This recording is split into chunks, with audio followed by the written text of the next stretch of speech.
When they hear the sound of the drum, they'll be saying, oh Lord, here they come. Yeah, here we come. Welcome back to That's Not News. I'm joined by Dan, as always, and today we're joined by Gary Mellor of Beswick Sports. Gary, welcome. Thank you. Before we get into it, if you could just tell the viewers a bit about you. What's a day or a week in the life of Gary Mellor? I've sat 3 days down in London working at the Leaders in Football Conference, which was well attended by people from UCFB I saw yesterday as well. So they're obviously looking for opportunities for their students and partnerships. The world of football comes together, and a number of conferences around the world. I think Leaders is one of the better ones, together with Soccer X. So it's good to go there because it saves you flying around the world. And we've got clubs like Valencia are there, Atlanta United, so clubs from all around the world, and that's a good thing to do. Primarily, I'm the managing director of a sports management company. We do a lot of work in North America, but in reality the world's a small place, and there's not a market that we don't work in. We've been doing a lot of work in Argentina in the last 12 months. So it's the world of sport is it's a global sport. It has no boundaries, and that's one of the most attractive things about working in that industry. And the life of a sports agent solicitor, it can't be an easy one, especially you've got quite a few high profile clients now. Yes. What do you do to get away from the office and relax sometimes? My wife would say I do a 7-day working week. Watching Stoke City play is not relaxing at the moment, I have to say, so that's not so good. I've enjoyed the Cricket World Cup. I love sport, that's why I work in this industry. I think if you find something you have a passion for, you tend to do it better. So if you have an interest, I can't imagine getting up in the morning not wanting to go to work. Yeah. And I enjoy travel.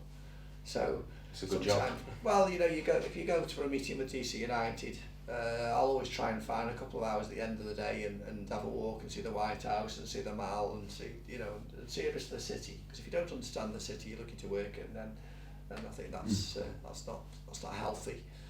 I've been lucky enough with international cricket. We've done a lot of international cricket over the years to go to some fantastic places in India, South Africa, New Zealand, and getting to see the Sydney Opera House and everything, and then going to an international one-day cricket match the day after. That can be the good part of the job.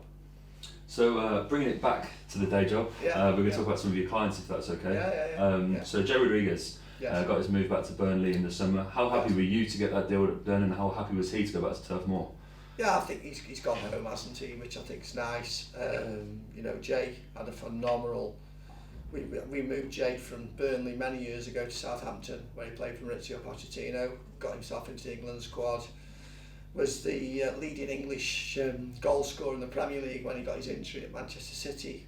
Was in the England squad. The World Cup was looking like he was nailed on to go to Brazil. Had a horrendous injury. And obviously it was tough for Jay to come back from that over 18 months, and Southampton then sold him to West Brom. Loved his time at West Brom, but unfortunately it came with relegation. Decided to stay loyal despite opportunities to move back to the Premier League to try and get West Brom back up. And him and Dwight Gale, I think they scored 45 goals between them, but wasn't to be. They lost out to Aston Villa in the playoffs. Had a lot of interest from various clubs in the Premier League, but I think that there was a part of Jay that always wanted to go back to Burnley. His friends and family are there, and I think he's enjoying it, and they're doing well. Talking of transfers, it's not a very publicised model, the transfer. Obviously people know that transfers happen, but can you just talk about behind the scenes of transfer from interest into getting the contract signed? Look, I mean, it's there's so much interest in the football transfer market is global, as we know, and we saw that just in the last week that Inter Milan were going for Jay Rodriguez in January, but a lot of paper talk isn't necessarily real. You just have to. We've got the ability, because we've been doing this for so long, that we could pick the phone up and speak to someone at any club in the world probably, and they'll know who we are, and that's because we have a brand. The Longstaff brothers who played for Newcastle United successfully against Manchester United weekend, the whole summer was full of news of Manchester United wanting Sean Longstaff. But obviously if Newcastle United don't want to sell, and he's contract for a number of future years, they don't have to. So you've got to have a willing seller and a willing buyer. There's only so many players that have the real power. The club has the power, despite what you read. So, like, from your position, do you think that paper talk affects either you or the player themselves? Do you see that having an influence? Steve Bruce alluded to the fact he felt that all the Manchester United talk may have played on Sean Longstaff's mind. I don't think he did. You know, he's recovering from an injury. I think he's a very well balanced young man. There's no doubt that last year with Jay, you know, there's lots of Premier League clubs pushing for Jay, that he probably did unsettle him a little bit during pre-season, wondering whether he should stay or go. But due to his relationship with Darren Moore, I think he decided when we signed an agreement with them to stay for another 12 months, I think that settled him down. I think it does. People react differently to situations. I think no one individual's the same. And you're not human if you're not flattered, if you get big Champions League clubs interested in you, and you know, and obviously a footballer's career is very short. We just talked about Jay Rodriguez's injury. I mean, at that time we had Liverpool, Manchester City, Tottenham, all the Champions League teams were desperate to sign Jay Rodriguez, an English player, top of the goal scoring charts, and you know, and then he gets the injury and he stays at Southampton, and obviously Southampton looked after him really well, but if he'd have made one of those moves, you know, it's life changing. And if we move away from football for a second, because you cover a lot of sport here in Neswicks, how much do you see a difference from the football world, which is probably the biggest market that you deal with, to the other sports, the cricket, the boxing? Look, I mean, boxing, if you've got, like, we guided Kettle Smith through the World Boxing Super Series, became world champion, knocking out George Groves in Saudi Arabia. Those are telephone numbers too as well when you get to that level. What people tend to forget is that every sport there are people, you only see the top 10%, what they earn. The reality is another 90% of people that are trying to make a living and feed their family and look after them, and that's the difficult bit. But you look at clubs like, sports like cricket, where in reality they're not that well paid jobs unless you actually get to the top and you're playing in the IPL and you're playing for your country. A lot of cricketers are earning quite poor wages really, and they're doing it because they love the sport, and they really, everyone would like to play professional sport for a living, but I think a lot of sports like your rugby league, your rugby union, cricket, they're not of the same level as football. So we spoke to Adam Yates just a couple of weeks ago, and that's not news. He retired early, and this is one of the things that you offer, like with your position and your job, is kind of post-career planning. Absolutely. What does that entail? Could you tell us a little bit more about that? I think it's more about talking to your players about what they want to do when they finish. And not every player that you have is a Premier League player. I mean, we've got 170 odd players on that board out there that we represent. A lot of those players have got to find other careers when they finish playing, especially the level that Adam played at. With respect to Adam, and especially if we had Clive Clark, who was one of my players. He had a heart problem playing for Leicester on loan at Nottingham Forest, and he thought he'd probably got another 5 or 6 years earning ahead of him. And you've got to always be aware, so it's never too early to start to talk to people about what they want to do. If they want to stay in the game, we'll actually get them involved in taking the coaching badges. We'll tell them if we think they need to do that.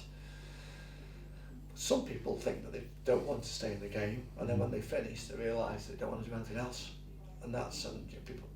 John McGreal, the Colchester manager, I remember, when he was at Burnley and Ipswich, he played in Europe and the Premier League, he was looking forward to getting away from the game. But when he did move away from the game, he realised that just how much he loved it and went back into it. So it's difficult because as a 21-year-old, you're not the same as you are when you're probably 32, 33. Life seems great for you two at the moment, I'm sure. The world's your oyster, but when you get to my age, it looks a bit different. Yeah. And you were heavily involved in the formation of an MLS side, Orlando. I was, yes. Something not many people will know is how a franchise is born in the USA, because that's what they are, the teams. Yes, they are, yeah. How, from concept to a born idea, how did that kind of come about? Phil Rawlings, who was the Stoke City director, had his business in the United States and he sold it. And I worked closely with the Stoke City board for a long time, and Phil asked me if I would help him start a team in the States. We actually started in a place called Austin in Texas, which is a fantastic, cool city, very eclectic, well known for its music and its college. Unfortunately, we couldn't get a stadium solution, we couldn't get any traction. We had a team there for 2 or 3 years. I think if we were lucky, we could maybe get 5,000. We'd be top of the league. We'd play away in Portland Timbers, we were getting 15,000. So we realised Austin wasn't the market for us then, however, but they've got an MLS team coming soon, and 15 years later that'll probably be different because the game has grown unbelievable. So I travel around North America looking for a city where we could start a team, and I picked Orlando really because I had one underperforming major league team, which was the NBA team, Orlando Magic, and it was fantastic. I mean, with the first year we got over 20,000 for the final. We took a winning team from Austin to Orlando, and unlike in this country when you move Wimbledon to MK to Milton Keynes, people, they're still not happy with you. I'm sure I'm not that welcome in Austin anymore, but in Orlando we created a strong brand, Orlando City. The Lions have had success off the pitch, probably need a bit more on the pitch. So Orlando obviously are now a very well respected MLS outfit, largely due to the signings that you guys made early on, and I'm going to have to bring out the inner teenager in me, and as soon as I heard that you were involved in Orlando, I have to ask about Kaka. Were you involved in that at all? Did you ever meet the great man? A little bit, yes, I have. Met him on a number of occasions, and obviously that helped us. I mean, our first game we had, I think, over 60,000 fans in the Citrus Bowl, and a lot of that was around Kaka. I mean, phenomenal signing. It was signed during the World Cup in Brazil, which made it even more impressive because it captured so much attention. From Phil and I starting the team with Kay and Adrian Heath being our head coach to take it through to getting the MLS, moving from USL to MLS, and signing someone like Kaka, it was a real statement of intent. Majority ownership moved to Brazilian group, so for them it was a fantastic story because obviously he's a legend for Brazilians, and he really commercially, with front of shirt sponsorships, season ticket sales, that gave us a massive head start. And more players are moving to the MLS now, and it is a growing league. It's beginning to grasp some more international attention with David Beckham obviously forming Inter Miami. How successful do you think Inter Miami are going to be as an MLS franchise with Beckham behind them? I'm doing quite a bit of work with Miami at the moment, so I'm going to say they're going to do very well.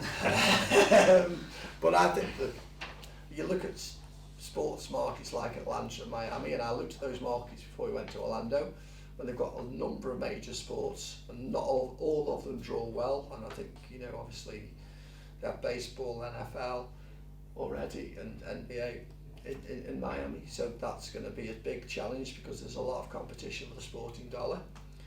However, I think Miami's a fantastic city, should be able to draw some great players, and I think if they can start well, I think they'll do really well.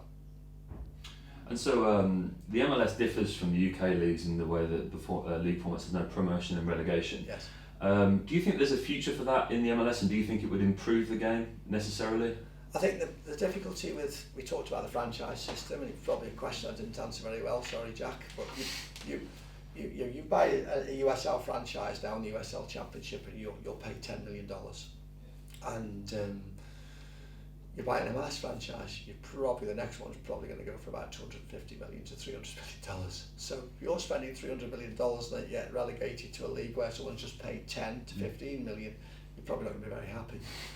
However, I do think there may be an opportunity for the United Soccer League, which is probably the fastest growing league in the world. I mean, they've done a fantastic job with that league. I think that they have a championship, and they have a League One, they have a League Two. So I think that could be where it starts. In America, with Major League Sport, it's all about buying your way to success with getting a franchise and getting the big city, the big league. But the United Soccer League, I mean, I look at that and I look at the EFL, England, fourth biggest league in Europe, both commercially and attendance-wise. Well, I think the United Soccer League alone could be one of the biggest leagues in the world. So if they've got 3 leagues, that might be more of a workable model, providing they meet the stadium criteria. Yeah. There's a very strict criteria in the US and Canada in terms of your League One club. You've got to have a certain size stadium, you've got to have a certain, you have to meet certain criteria. And I think that also happens at USL. If you're a championship team, you've got to have so many seated stadiums, so it wouldn't just be you top your league and you go up, you'd have to probably do quite a bit of investment in the infrastructure. And if we bring it a bit closer to home again, yes. You're from Stoke-on-Trent, where we are now. Yes. The greatest city in the world. Absolutely. Did you ever imagine being a young lad growing up in Stoke-on-Trent, the success that you'd have with this business? I suppose I was fortunate in a way, and fortunate, unfortunate. I grew up in a city that had a lot of people that went on to have good careers in sport. I mean, you look at people that around my time, Adrian Heath, who went on from Stoke to Everton, who were the league champions then, probably the best team. Steve Bold going to Arsenal. Lee Chapman, a few years older than me from high school, Arsenal, Leeds, doing well. And then from the cricket point of view, playing in the local league, which is probably one of the strongest local leagues in the country. You had people like Dominic Cork and Dean Headley, who went on to become England cricketers. I'd rather be them and play the game, but I was lucky enough to move into a law firm in Beswick that did work for local sporting people. So Stanley Matthews, Ray Reardon, you probably never heard of, was world snooker champion. I remember doing a contract at Waddington's board game contract as a trainee lawyer and thinking this is interesting just because it revolved around sport. And then, people like Denny Smith used to come in here all the time, and just sitting down with Stanley Matthews, even though he's retired, talking about the game it was magical. And I suppose I saw an opportunity to grow something using people like Dominic Cork and Dean Headley and Adrian and people that I played sport with growing up to grow what we have Beswick Sports now. And so we've spoken a lot about the more high profile players that you manage, but one of the things I was interested to ask was the where you represent players that are coming through. And if we use Tom Edwards at Stoke as an example, he's got a really big potential in the game. Yes. How does that come about? So obviously when you start to represent a player of that age, what age is it that you start to make those kind of communications? And I think that a lot of people read that Stella represented Gareth Bale for the age of 15. I don't think that's healthy, if I'm being honest. And we do have the parents of 15, 6-year-olds reach out to us. We can guide them from a legal perspective in terms of their contracts, etc. I think that with someone like Tom, I think we had Tom from probably the age of 16, and he's come through the ranks, and obviously he's been England international for the under-20s, got the local papers Player of the Year last year, the Stanley Matthews Awards, who had a phenomenal second half of the season. You're there to mentor them, and from experience you will have seen, we had Jack Butland for 8 years, who we took from being a 17-year-old first pro contract through his loan moves and coming through the England setup. And with Tom, everybody's different. No two individuals are the same, as we've already said, so there are different pathways, but you will experience a lot having all the athletes that we've had in various sports. There's not much we haven't seen, touch wood. And Tom's very focused, very driven, and it's about making sure that he continues to play football and he focuses on the day job, because there are a lot of outside influences on people. Once they get into the first team of their local football club, everyone wants a piece of them. Everyone wants to buy them a drink and be their friends, and then all of a sudden 35 when they finish, a lot of people disappear, and it's making them focus on the fact that if they look after themselves, work hard at the day job, that when they get to the mid-30s they look to retire, that they can choose what they want to do in the next part of their life. And talking about Tom, I've watched him play quite a lot. He's got a massive ability. How successful and how high in the game do you think he can reach?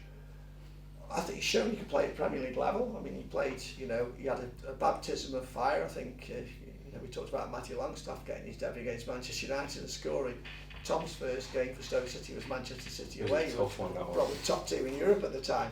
And then he played Tottenham away, and it was just, I thought Mark Hughes was having a bit of a laugh at the time, But when he played against West Bromwich Albion and so in the Premier League, got man of the match, he played against Newcastle United, he showed that he belongs at that level.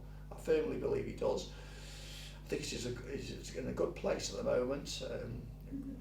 A good performance the weekend, and it's all about form and not getting too carried away and not thinking you've made it, because in life we can learn things every day in any career. And another one of your clients is England international women's footballer Melissa Lawley. Yes. Obviously the women's game is growing. It is. How do you see Melissa's career progressing and women's football progressing as a whole? I suppose being part of the Orlando growth, we've got a women's team, Orlando Pride. We've got Marta, who've got the Ballon d'Or of the women's game. We've got Alex Morgan, who's probably one of the most famous women players on the planet, and that was our marquee sign. That was the Kaká signing for the women's game. And I see where the women's game is in the US. It's not without its issues, as we've all seen after the World Cup, especially in the States. I think the women's game's got a massive future. Whether we can mirror what the Americans are doing, because it's been very much part of, most girls in America play soccer at school and college. We're not at that level here yet. I think that they've got to do a lot more work at grassroots level to drive interest in the game.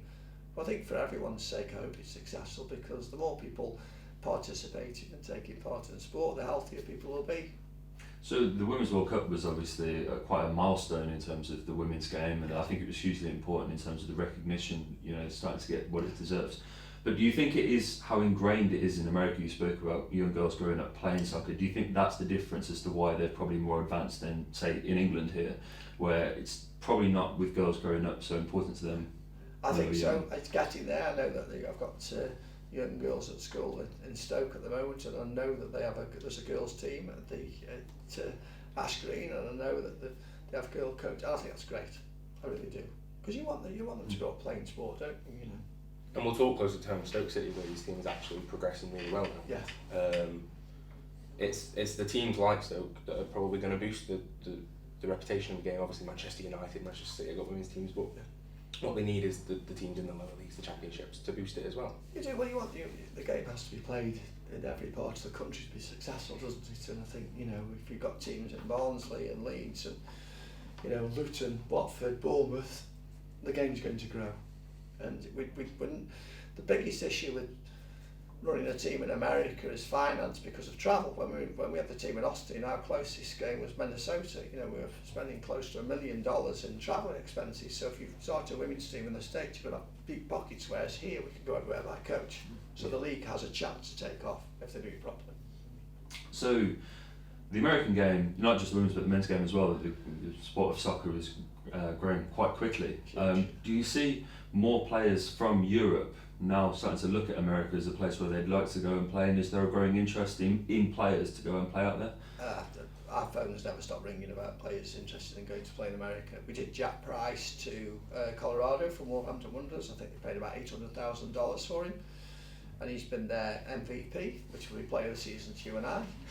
And he's had a phenomenal season. He's gone at the right age and he's made a difference. I think the days of players going when at the end of their careers is over. Obviously Zlatan's had a fantastic influence on MLS because he's still quality. However, Carlos Veia's mid-20s is the best player in the league at the moment. Zlatan might disagree with me, I wouldn't argue if we sit in this room. But at the end of the day, I think that watching people like Giovinco go to Toronto from Juventus in his mid-20s and playing Jack Price from Wolverhampton Wanderers, and that's the way the league's going to go. And so, Beswick Sports, you're represented all over the world. We spoke about the different locations you've got offices. Obviously, England is a hub of the sporting world in all regards, not just football.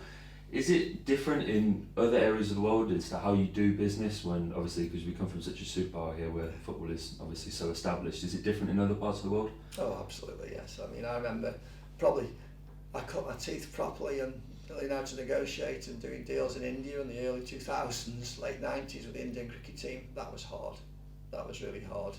Everybody does things differently, but I think going to different countries like the States, India, China, we did the first ever South Korean player director Premier League where we bought Chung Yong Lee from FC Seoul to Bolton Wanderers from the Premier League at the time, and it's a good learning curve. But I think we can all learn from each other, and I think that I said it on numerous occasions, the world of sport is very small.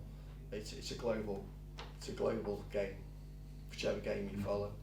And you talk about learning. Obviously, me and Dan both go to UCFB, a university that you've got quite a partnership with at Beswick Sports. Yes. If you were to give some advice to some of the students who I hope will be watching, what would your advice be to get into the world of sport and be successful? Follow your passion. Find something that find your niche. I said it earlier. If you've got a passion for what you do, you'll do it better. There's so many opportunities out there. Those opportunities are growing. You look at I look at the sports conferences, and you look at digital sponsorship now and things. That's the I went to speak at the Economist business and sport conference in Athens a couple of weeks ago. Brendan Flood was there, the chairman of UCFB, I think UCFP is a fantastic concept because it means that people are better prepared to go from the university and actually go into their chosen profession. As a lawyer, I went to law school, and you do a law degree, and then you have your law society finals for a year. When you come into the job, you have an understanding of what you're going to do. People going into the football industry, there was no specific degrees, and I think now UCFP, everywhere I go, I see people from UCFP in the United States and travelling around Premier League and Championship clubs, and I think that's a great thing because they're better prepared to deliver rather than to go and start again. Your learning experience used to start again when you walked into a football club. Now you're much better prepared, and then you're of more value to your employers. Talking of UCFB, there's an international hub set up now. We've got you can probably name them quicker than I can. Oh yeah, Toronto, New York, Atlanta, Melbourne, and I'm sure there'll be more. I mean, what an opportunity. That travelling gives those global markets give the students a chance, I suppose, to be able to do what you've done and get travelling early on. Yeah, I mean, what the Leaders Conference, the president of Atlanta United, who won the MLS last year, they were pulling in 70,000 crowds. He's a guy from England, Darren Eales, who was at West Bromwich Albion and Tottenham Hotspur. Isn't it great that you can go from the UK and go and do such a great job in MLS? And for people at UCFB to be able to go to places like Melbourne, which is one of the sports capitals of the world. I mean, they're sports mad in Melbourne. You've got the MCG, you've got the Aussie Rules, you've got the tennis, you've got everything there. I'm so jealous. Wish I could start again. And on that note, Gary, that's a wonderful interview. Thank you very much for joining us. Thank you very much. Cheers. Pleasure. Thank you very much. Cheers. Wonderful. When they hear the sound of the drum, they'll be saying, oh Lord, here they